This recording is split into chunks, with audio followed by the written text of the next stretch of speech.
নারী অধিকার বর্তমান বিশ্বের সবচেয়ে আলোচিত এবং সম্ভবত সবচেয়ে বিতর্কিত শব্দগুলোর একটি। একদিকে পশ্চিমা বিশ্ব বলছে নারীর মুক্তি মানেই হল পুরুষের সাথে সর্বক্ষেত্রে গাণিতিক সমতা। অন্যদিকে ইসলাম ঘোষণা করছে নারীর প্রকৃত সম্মান নিহিত তার স্বকীয়তা, মর্যাদা এবং ইনসাফ বা ন্যায় বিচারের মধ্যে।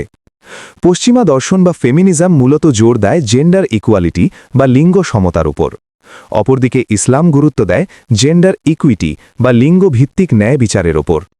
শব্দ দুটি শুনতে কাছাকাছি মনে হলেও এদের জীবন দর্শন এবং প্রায়োগিক দিক সম্পূর্ণ ভিন্ন।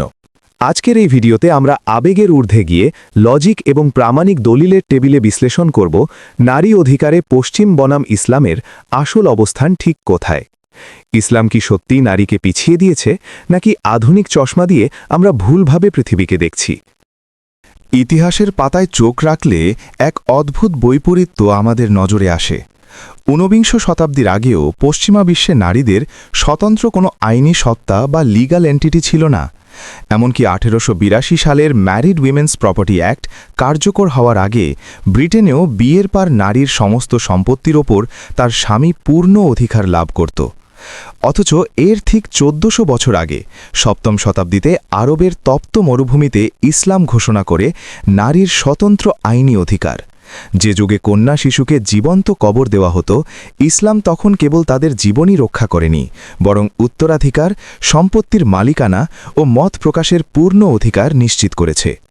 অর্থাৎ পশ্চিমে নারী যখন সমাজে স্রেফ মানুষ হিসেবে স্বীকৃতি পাওয়ার লড়াই করছিল, ইসলাম তার বহু আগেই তাদের আইনি ও সামাজিক মর্যাদা নিশ্চিত করে এক বৈপ্লবিক সংস্কার সাধন করেছিল। তবে আজ আমরা কেন সেই ইতিহাস ভুলে যাচ্ছি?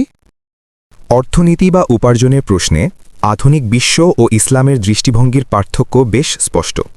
পশ্চিমা বিশ্বে নারী অধিকারের মূল ভিত্তি হল ফাইন্যান্সিয়াল ইন্ডিপেন্ডেন্স বা আর্থিক স্বাধীনতা। সেখানে নারী পুরুষ উভয়ই সংসারের আর্থিক বোঝা বহন করেন। তাদের মূলনীতি হল equal pay for equal work, অর্থাৎ অধিকার যেখানে সমান, দায়িত্বও সেখানে সমান। অন্যদিকে ইসলাম নারীকে এক্ষেত্রে এক অনন্য অধিকার বা ফাইন্যান্সিয়াল প্রিভিলেজ দিয়েছে। ইসলামী শরিয়া অনুযায়ী একজন নারীর উপার্জিত বা উত্তরাধিকার সূত্রে প্রাপ্ত অর্থের সম্পূর্ণ মালিক তিনি নিজে। সংসার পরিচালনার জন্য নিজের উপার্জিত অর্থ ব্যয় করতে তিনি বাধ্য নন, বরং স্ত্রী, কন্যা বা মা হিসেবে নারীর ভরণপোষণ ও যাবতীয় সুরক্ষা বা মেইনটেনেন্সের পূর্ণ দায়িত্ব কেবল পুরুষের। অনেকেই প্রশ্ন তোলেন, ইসলামে উত্তরাধিকার সূত্রে নারী কেন অধিকাংশ ক্ষেত্রে পুরুষের অর্ধেক পায়? এর মূল যুক্তি হল আর্থিক দায়বদ্ধতা। পুরুষকে তার প্রাপ্ত সম্পদ থেকে পুরো সংসারের খরচ মেটাতে হয়, কিন্তু একজন নারী তার প্রাপ্ত সম্পদের সম্পূর্ণটাই নিজের প্রয়োজনে সঞ্চয় করতে পারেন। অর্থাৎ আপাত দৃষ্টিতে অঙ্কে কম মনে হলেও দায়বদ্ধতার বিচারে ইসলাম নারীকে আর্থিকভাবে একটি ভারমুক্ত ও সুবিধাজনক অবস্থানে রেখেছে। অন্যদিকে পরিবার ব্যবস্থায় পাশ্চাত্য এবং ইসলামের দর্শন সম্পূর্ণ বিপরীত। পশ্চিমে বিয়েকে দেখা হয় দুজন ব্যক্তির মধ্যে একটি সোশ্যাল কন্ট্রাক্ট বা পার্টনারশিপ হিসাবে। সেখানে সাধারণত পরিবারের কোনো একক প্রধান বা হেড অফ দ্য ফ্যামিলি থাকে না, বরং সিদ্ধান্ত গ্রহণে উভয়ের সমান অংশীদারিত্ব কাজ করে। অন্যদিকে ইসলামে বিয়ে কেবল একটি চুক্তি নয়, বরং একটি পবিত্র বন্ধন। ইসলাম পরিবারকে একটি সুশৃঙ্খল প্রতিষ্ঠানের মতো দেখে, আর প্রতিটি সফল প্রতিষ্ঠানের জন্য একজন দায়িত্বশীল পরিচালক বা নেতার প্রয়োজন। পবিত্র কোরআনের সূরা নিসায়ে পুরুষকে কাওয়াম বা পরিবারের তত্ত্বাবধায়ক হিসেবে অভিহিত করা হয়েছে।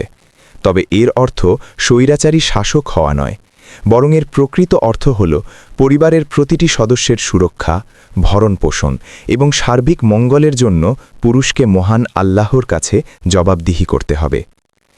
নারী স্বাধীনতার সমসাময়িক বিতর্কগুলো মূলত পোশাক ও ব্যক্তিজীবনকে কেন্দ্র করে। পশ্চিমা দর্শনের মূল ভিত্তি হল মাই বডি মাই চয়েস, অর্থাৎ নিজের শরীরের ওপর নিরঙ্কুশ অধিকার এবং পোশাকের স্বাধীনতাকে সেখানে ব্যক্তিস্বাতন্ত্র্যের মাপকাঠি ধরা হয়। কিন্তু ইসলামের দৃষ্টিতে শরীর প্রদর্শন কোনো প্রকৃত স্বাধীনতা নয়।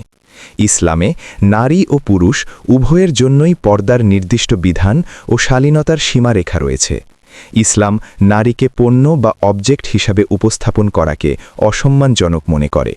তাই নারীর বাহ্যিক সৌন্দর্যকে জনসম্মুখে পণ্য হিসাবে তুলে না ধরে তাকে ব্যক্তিগত ও পারিবারিক গণ্ডিতে অত্যন্ত মর্যাদার সাথে সুরক্ষিত রাখার নির্দেশ দেওয়া হয়েছে। আলোচনার এই পর্যায়ে কিছু প্রচলিত ভুল ধারণা স্পষ্ট করা প্রয়োজন। অনেকেই মনে করেন ইসলামে নারীকে শারীরিক নিগ্রহ বা মারধরের অনুমতি দেওয়া হয়েছে। এটি একটি মারাত্মক অপব্যাখ্যা। রাসূলুল্লাহ সাল্লাল্লাহু আলাইহি ওয়াসাল্লাম তার সারা জীবনে কখনো কোনো নারীর গায়ে হাত তোলেননি এবং নারীদের প্রতি কোমল হওয়ার নির্দেশ দিয়েছেন। কোরআনের নির্দিষ্ট কিছু আয়াতের ঐতিহাসিক প্রেক্ষাপট বা কনটেক্সট না বুঝে ঢালাওভাবে ভুল তথ্য প্রচার করা অনুচিত। আবার অনেকের ধারণা পশ্চিমা বিশ্ব নারীদের জন্য এক নিরঙ্কুশ স্বর্গরাজ্য, কিন্তু বিভিন্ন আন্তর্জাতিক পরিসংখ্যান বলছে পারিবারিক সহিংসতা এবং কর্মক্ষেত্রে হয়রানির হার সেখানে আজও উদ্বেগজনক পর্যায়ে। অর্থাৎ কোনো সমাজ ব্যবস্থাই নিজেদের আদর্শ পুরোপুরি বাস্তবায়নে এখনও শতভাগ সফল হতে পারেনি। পরিশেষে মূল পার্থক্যটি আসলে জীবন দর্শনের। পশ্চিমা নারী অধিকারের ভিত্তি হল ইকুয়ালিটি থ্রু সেমনেস, অর্থাৎ নারী ও পুরুষকে সব ক্ষেত্রে হুবহু একই রকম হতে হবে। অন্যদিকে ইসলামের ভিত্তি হল কমপ্লিমেন্টারি রাইটস, অর্থাৎ নারী ও পুরুষ একে অপরের প্রতিদ্বন্দ্বী নয়, বরং একে অপরের পরিপূরক।